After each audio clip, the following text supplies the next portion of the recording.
This will be, I believe, they're the most powerful words. I think as I'm learning through all this, and Vinny Boombatz is going to probably come on Wednesday. I need to bring him on like right away. Mm-hmm. Tomorrow we have a guest coming on.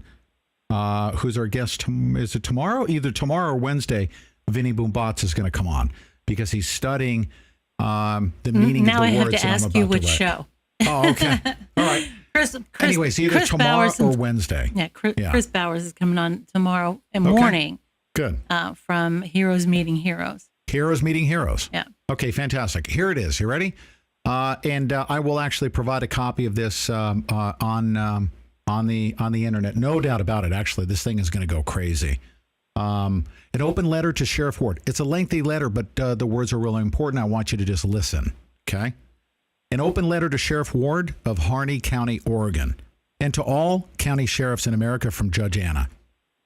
Dear Sheriff Ward, I am writing to you today to ascertain your office and position with respect to the Hammonds and the developing situation at the Bundy Ranch with respect to federal officers. My name is Anna Maria Reitzinger, also known as Anna von Reitz because my actual name is German and a mile long. I'm an American common law Superior Court judge in Alaska, where operation of the Seventh Amendment courts started up again in conjunction with the common law grand juries more than a year ago. And I also serve as a federal postal district court judge. You know how important these words are, right? Yes. We're learning a lot about this. And by me putting this out, ladies and gentlemen, it's going to cause a lot of controversy. Mm-hmm. But I think I'm ready to start putting this out. And I think Vinny Boombatz is also ready, willing, and able to help us out. Mm-hmm. So a federal postal district court judge for the Western region. By the way, all of the sovereigns and the common law, NLA people, and I mean, just all this stuff that everyone is trying to fight for, to crack the code and to understand the secrets behind the system we live in. I'm about to share them with you right here. I don't think any one person has ever articulated them as well as this judge. She says, as you can clearly see by reading the Seventh Amendment, all matters pertaining to living people and their property must be addressed to common law courts. How then are the Hammonds being addressed by federal admiralty courts? The answer lies in the past. During the Civil War, the normal court system owed the people in the South shut down and did not immediately reopen. Commanders in the military districts in 10 states appointed civilian tribunals to function under special admiralty, a euphemism. For the purposes of these military tribunals, people and property could be addressed in an arbitrary fashion without regard for the law of the land. This was very convenient for the administrators and very unfortunate for the people. In 1866, the Supreme Court addressed the situation in Milligan ex parte and decided that so long as the American common law courts were running, there was no excuse for the use of any form of martial law. Be advised that the American common law courts are up and running.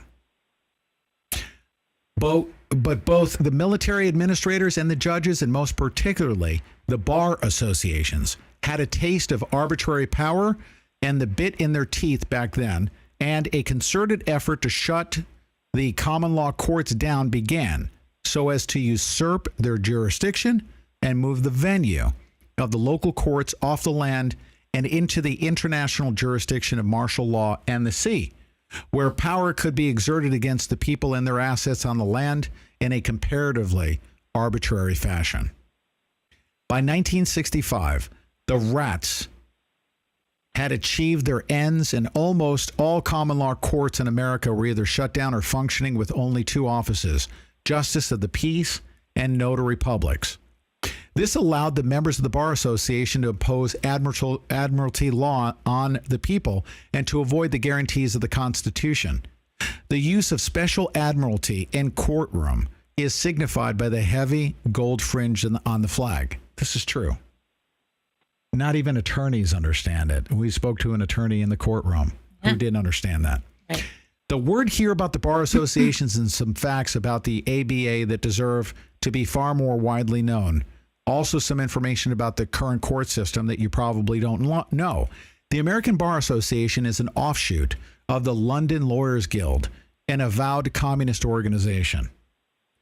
The American Bar Association and the IRS are both owned and operated by Northern Trust, Inc. Does that name sound familiar to you? Sounds very familiar. Northern Trust, Inc. is in charge of the billions of dollars overseeing the 400,000 pensioners. It is. Yes. Northern Trust, Inc. They are private foreign debt collection agencies, not units of government, not professional associations, and certainly not nonprofit organizations.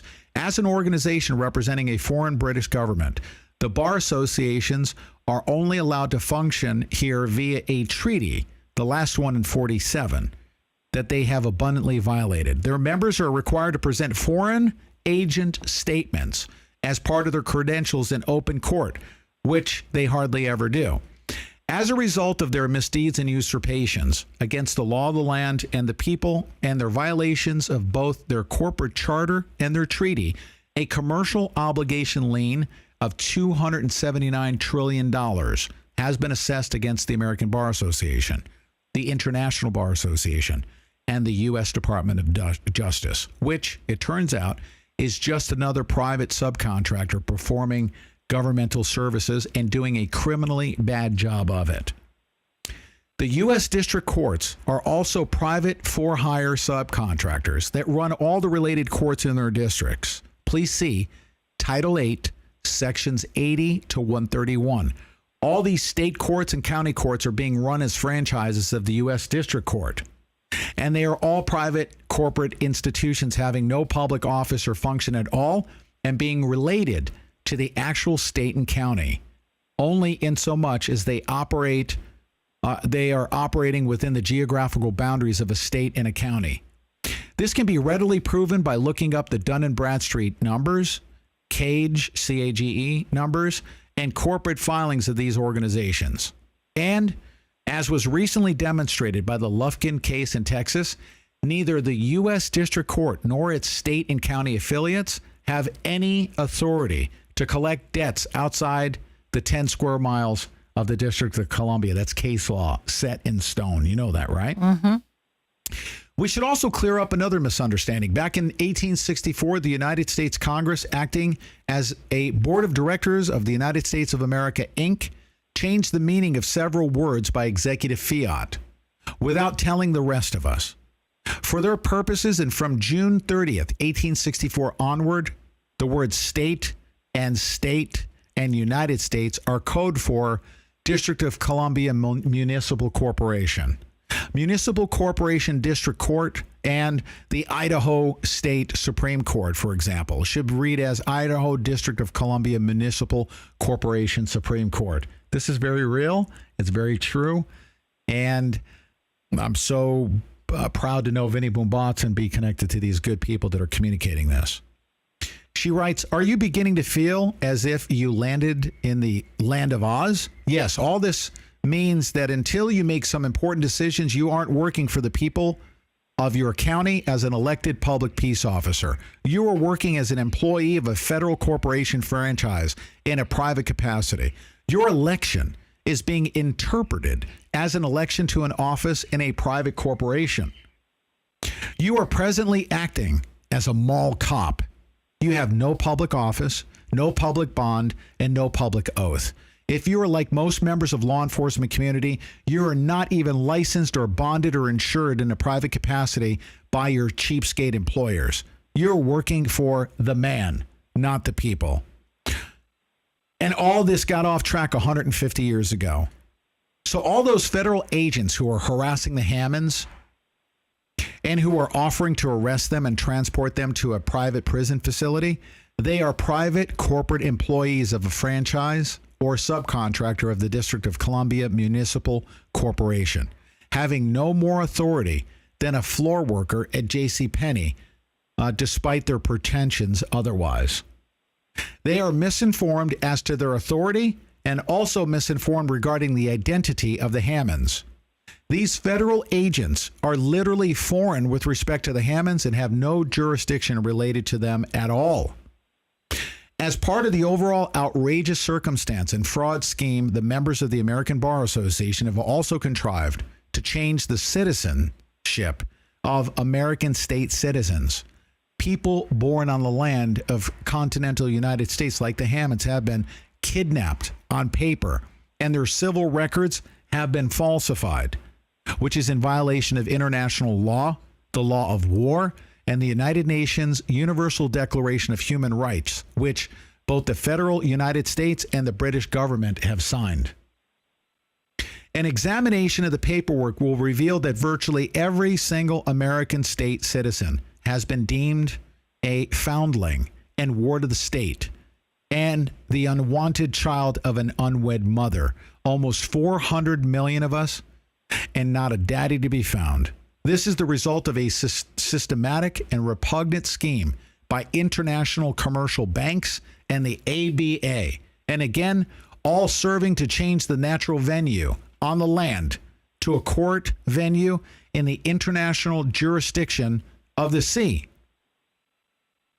The fact is that although human slavery has been outlawed worldwide since 1926, it is not against the law to enslave a corporation. So what have the criminals among us contrived to do? To redefine living people as corporations. Specifically as foreign situs trusts doing business under names titled like this: John Quincy Adams and Estate Trust, operating under names styled like this: John Quincy Adams, capitalized, and now most recently, Puerto Rican Public Transmitting Utility styled like this: John Q. Adams.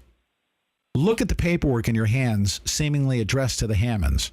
Depending on the style used to write their names, you can tell whether the documents are addressed to foreign situs trusts owned and operated by the state of Oregon, Inc., a Sestuai KVA Estate Trust, owned and operated by the state of Oregon, Inc., all capitalized, or a public transmitting utility owned and operated by Oregon, a franchise of the UN Corporation.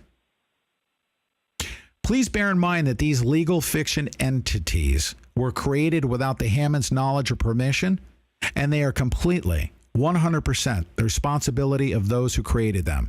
If the Hammonds reference the estate trust belonging to the state of Oregon, it is high time for someone who is responsible for the state of Oregon to pay any debts related to the franchise without delay and without bothering the living people these franchises are named after. It also behooves them to leave the living people and their property strictly alone and forego any pretense that the living Americans known as the Hammonds have knowingly or willingly agreed to act as federal United States citizens, or have any agreed upon responsibility to act as co-trustees of the public charitable trust, which they most likely don't make use of and don't even know that exists. Bottom line, these courts and their presentments and orders having nothing whatsoever to do with the Hammonds as living people, nor their actual physical property assets at all, they have to do with the misadministration of public trusts and legal persons operated by private, mostly foreign-owned corporations, which are attempting to entrap and enslave Americans and lay false claims against their property via probate fraud, identity theft, and coercion. This is the kind of criminality and fraud we are dealing with, Sherrod Ford. And at the end of the day, the pedal hits the metal in your office. The British government contrived the means to press gang the land assets, living people, and their property assets of America into the jurisdiction of the sea during the Second World War. They enslaved us and our property assets under false pretenses and via the use of legal chicanery for the war effort. And after the war, they simply continued on with these abuses. You have a choice. You can continue to operate as a good little debt slave of the Queen, acting on automatic and taking orders regardless of where these orders come from. That is, you can act as a corporate mall cop in a private capacity and take your licks when the people catch up with you. Or you can honor the truth that the people of your county elected you in good faith, with the understanding that you would enforce the guarantees of the Constitution owed to them and faithfully impose the land jurisdiction of the United States of America on any British agents who put a tentacle outside their actual jurisdiction. As a sheriff, duly elected by the people of your county and operating the land jurisdiction owed to the continental United States, you have the authority to take your lawful oath of office, obtain a bond for your own security, and deputize as many men as you require to restrict the federal agents to their actual capacity. It is your duty to inform these foreign agents that the living people, known as the Hammonds, do not reside in any federal territory, nor act in any capacity subject to the District of Columbia Municipal Corporation. You also have the right to collect bounty from the Secretary of State and U.S. District Court under the terms of the 14th Amendment to cover any costs you incur as a result of having to deal with these improper demands and false claims made by their agents. If these federal agents persist, you have the authority to address the U.S. District Court responsible and request their removal from your county. If they still won't behave and honor the Constitution and the actual limits of their own jurisdiction, you have the right and responsibility to arrest the whole kit and caboodle, just as you would arrest the keepers of a tavern operating outside of public law. You also have the right and responsibility. You also have the rights and responsibility to inform the U.S. District Court and their franchise affiliates operating the state and county courts that the American common law courts and grand juries are in operation again, and any use of martial law, including special admiralty, is no longer excusable. Acting as an elected officer of the American Common Law Court indigenous to your county, along with the injustices of peace in the Notary Public, it is your duty to convene the common law grand jury chosen at random from among the landowners of your county to investigate crimes, including this one against the Hammonds, and to convene a common law trial jury, if necessary, before the justice of the peace, to decide any and all matters affecting the living people and actual property assets of the county on the land. And there is no one available. If there is no one available and willing to serve as justice of the peace in your county, a justice of the peace may be appointed by any federal postal district judge in your region. Contact me if you need help.